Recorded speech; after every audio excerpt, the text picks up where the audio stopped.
세계 단편소설 50선 로버트 루이스 스티븐슨 원작의 마크아임 3부작 첫 번째 시간입니다. 물론이죠. 간혹가다 생각지도 못했던 돈벌이가 생긴답니다.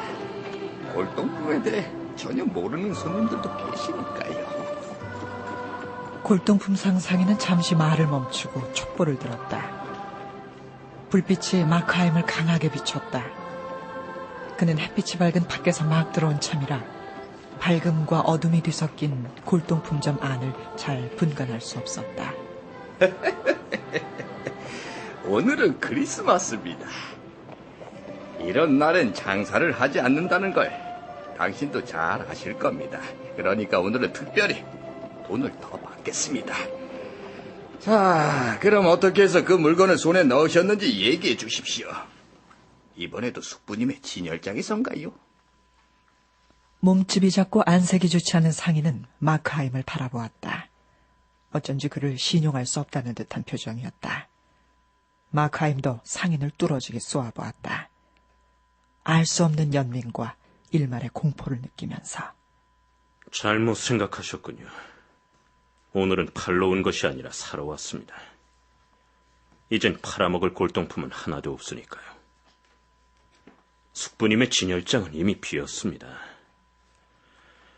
전 오늘 저와 결혼할 여성에게 보낼 크리스마스 선물을 찾고 있습니다.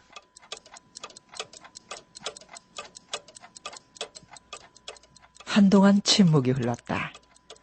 상인은 의심스러운 듯이 그의 얘기를 곰곰이 생각하는 것 같았다.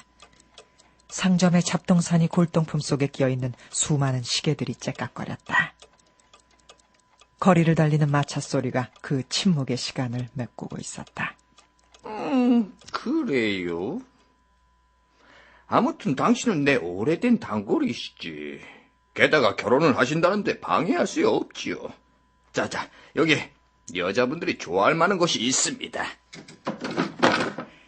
손거울입니다. 15세기 것으로 아주 귀한 골동품이죠. 거울을 본 마크하임은 어떤 차디찬 것이 온몸에 침투되는 것 같았다. 갑자기 혼란스러운 수많은 생각이 떠올랐다가 순식간에 사라졌다.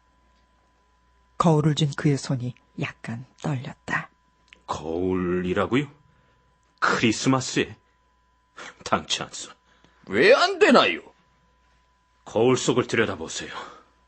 거울 속에 비친 당신의 모습을. 당신은 그것이 보고 싶은가요? 보고 싶지 않으시죠? 나 역시 누구라도 그걸 보고 싶은 마음은 없습니다.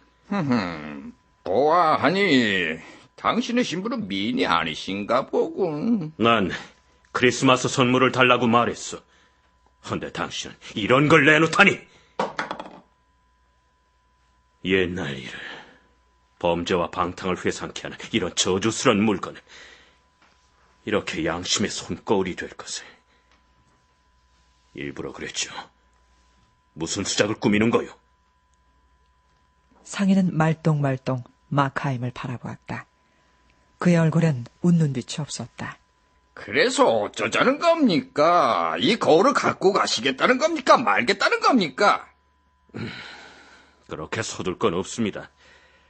이렇게 서서히 얘기하는 게 즐겁군요. 인생이란 짧고 불안정한 것이니까 즐거움을 빨리 끝내고 싶진 않습니다. 이런 조그마한 즐거움이라도요. 자, 터놓고 얘기합시다.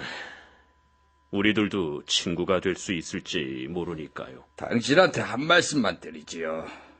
사실 것인가? 아님 나가주실 텐가? 쓸데없는 소리를 했나 보군요. 좋습니다. 그럼 딴 걸 좀 보여주시죠. 상인은 몸을 굽혀 물건들을 뒤적였다. 그의 엷은 금발은 눈을 덮고 있었다.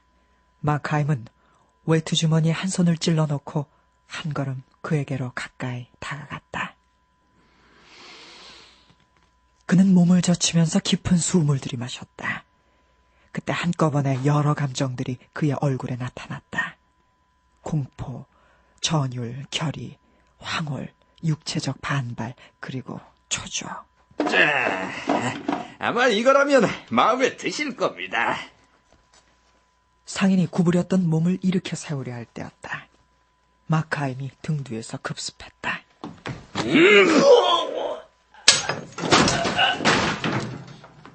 긴 대꼬치 같은 단도가 번쩍이며 떨어졌고 상인은 선반의 관자놀이를 부딪히며 암탉처럼 꿈틀거리다가 이어 마루 위에 풀썩 쓰러지고 말았다.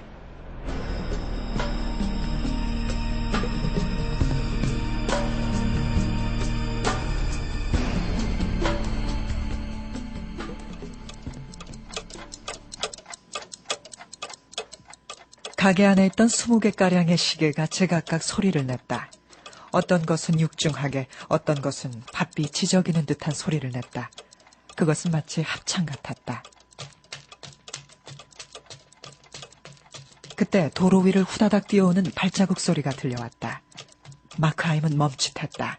그리고 공포에 휩싸여 주위를 둘러보았다. 타들어가는 초가 계산대 위에 놓여진 채 하늘하늘 흔들리고 있었다. 방 전체가 소리 없는 고요로 꽉 차고 바다처럼 연신 흔들렸다. 그는 공포에 쌓여 자기가 죽인 사나이의 시체에 눈을 돌렸다.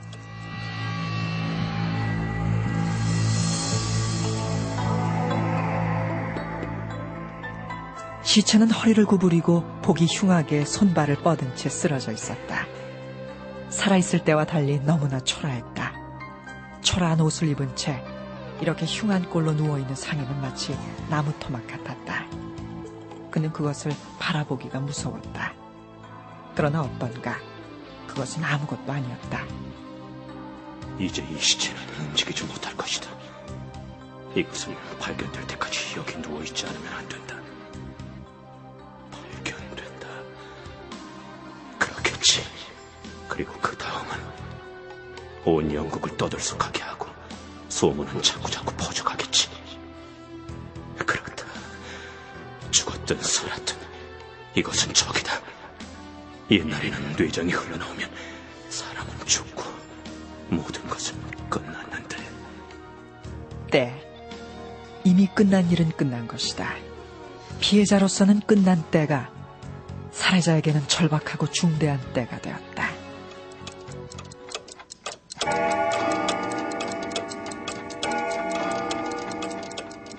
시계가 오후 3시를 치기 시작했다. 조용한 방 안에서 갑자기 시계가 소리를 내자 그의 마음은 동요하기 시작했다. 그는 촛불을 든 채 용기 내어 여기저기 걷기 시작했다. 가게 안에 있는 수많은 거울 속에 비친 자신의 얼굴을 보았다. 그의 눈은 거울 속에 비친 자신의 눈을 바라봤다. 그는 괴로워하고 자책했다. 심한 회한이 그를 엄습했다. 더 조용한 시간을 택했어야 했다. 알리바이를 준비했어야 했다. 단도를 쓸 일이 아니었다. 더 용의주대하게 상인을 묶은 다음 입막에 채우고 죽였더라면. 한편 이러한 마음의 이면에는 인기척 없는 지붕을 뛰어다니는 쥐처럼 광포한 공포가 그의 뇌리를 파고들었다. 경찰의 손이 나의 등덜미에 덮서 건치겠지. 나의 신경은 낚시에 걸린 고기처럼 경련할 것이다. 당신을 사형에 처한다. 사형, 사형, 사형. 피고석, 감옥, 교수대, 검은 볼을 씌운 관. 그러한 것이 열을 지어 지나가는 것 같았다. 공포에 휩싸인 사람들이 그를 포위하려는 군대처럼 그의 마음에 나타났다. 지금 이 근처의 사람들은 귀를 기울인 채 잠자코 앉아있겠지.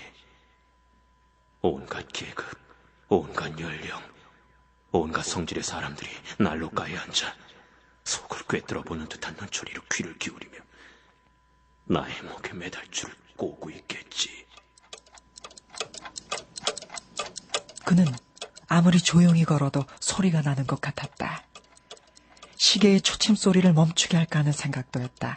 그러나 그의 공포는 다시 재빨리 바뀌어 가게 안에 잠긴 침묵조차 위험을 불러일으킬 근원이며 거리를 지나가는 사람들의 주의를 끌지 않을까 하는 생각도 들었다. 더 대담하게 걷고 가게 안에 있는 물건 사이를 큰 소리로 떠들며 돌아다닐까? 그의 마음 한구석은 아직도 교활하게 치밀했음에도 불구하고 나머지 부분은 공포에 휩쓸려 미칠 지경이었다.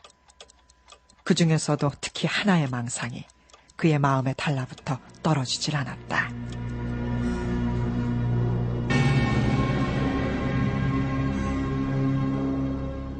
시퍼런 얼굴을 하고 창 옆에서 귀를 기울이고 있는 사람들, 나의 범죄를 눈치채고 가던 길을 멈춘 사람들, 그들은 의심을 품을 것이다. 하지만 알 수는 없다. 이 벽과 창문을 통해 나갈 수 있는 것은 오직 소리뿐이다. 그런데 이 집안에 있는 것은 정말 나 혼자일까? 그는 자기 혼자뿐이라는 것을 알고 있었다. 상인의 하녀가 초라한 옷을 입고 크리스마스에 휴가가 생겼다고 기뻐하며 연인을 만나러 나갔던 것을 보았던 것이다. 그렇다. 이 집엔 그 혼자였다.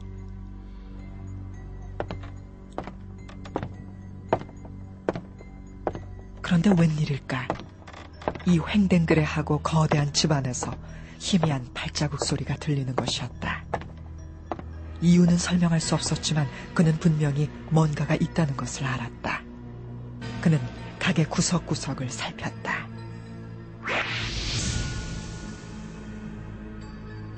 그것은 얼굴이 없었다. 그러나 눈을 갖고 있었다. 그것은 자신의 그림자였다.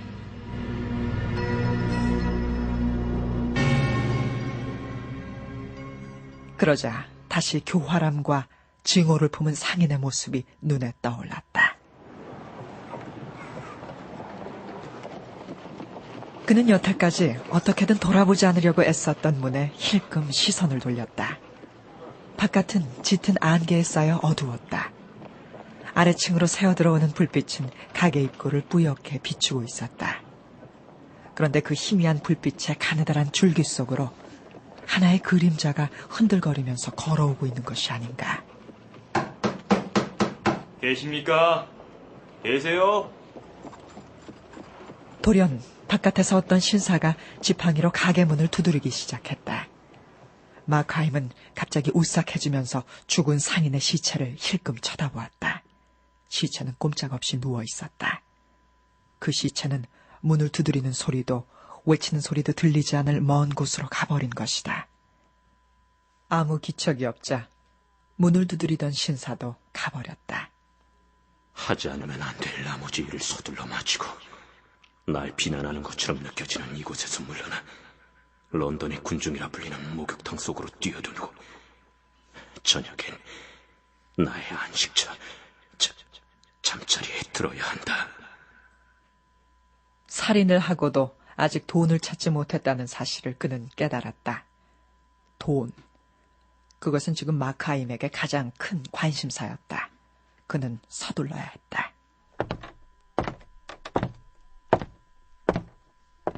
그는 상인의 시체 가까이 다가갔다. 뱃속이 떨렸다. 시체엔 살아있는 사람의 흔적은 하나도 남아있지 않았다. 그는 시체의 어깨를 쥐고 뒤집었다. 그것은 묘하게 가볍고 부드러웠다. 시체의 얼굴은 모든 표정을 잃고 있었다. 납처럼 새파랗고 한쪽 관자놀이는 피로 몹시 더럽혀져 있었다. 그것은 불쾌한 것이었다. 그는 어렸을 적 어느 어촌에서 경험했던 장면을 떠올렸다.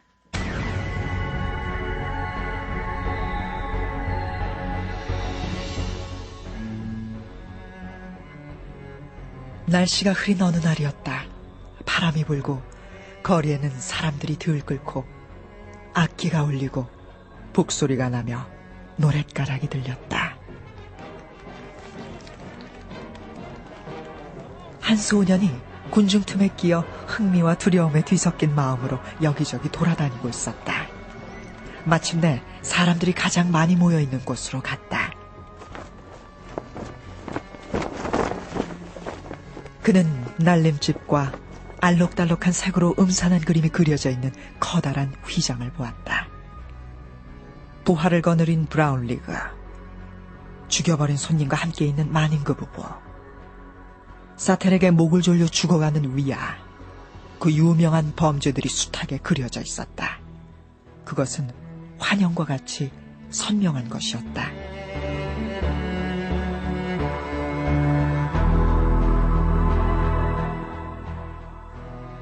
그는 다시 그 어린 소년으로 되돌아갔다.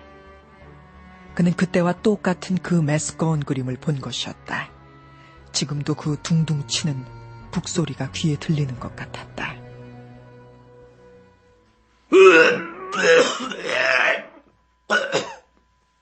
갑자기 구역질이 나고 관절에서는 힘이 빠졌다. 그러나 그것에 저항하고 극복하지 않으면 안 되었다. 그는 전보다 더 대담하게 죽은 상인의 얼굴을 들여다보고 자기가 행한 범죄를 실감하려 애썼다. 세상을 매혹의 화원으로 만들 능력을 조금도 갖지 못한 사나이. 지금까지 보람 있는 삶을 살지 못한 사나이. 그는 죽어버린 상인에 대해 한 가닥 연민을 느꼈다. 그러나 후회하는 생각은 조금도 없었다.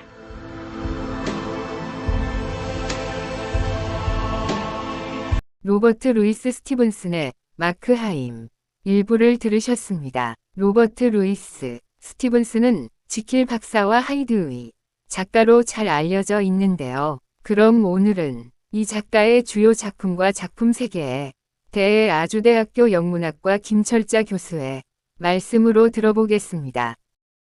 영국의 소설가 로버트 루이스 스티븐슨은 1850년 에딘버러에서 태어나 1894년 사망하였는데요.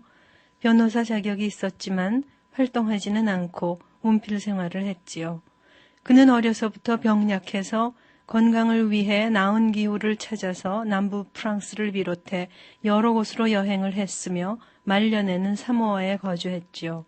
대표적인 수필집으로는 내륙 여행, 당나귀와 함께한 세벤느 여행이 있고 소설로는 보물섬, 지킬 박사와 하이드 씨, 유괴, 팔레사 해변, 미완성 걸작으로 허미스톤 위어 등이 있지요.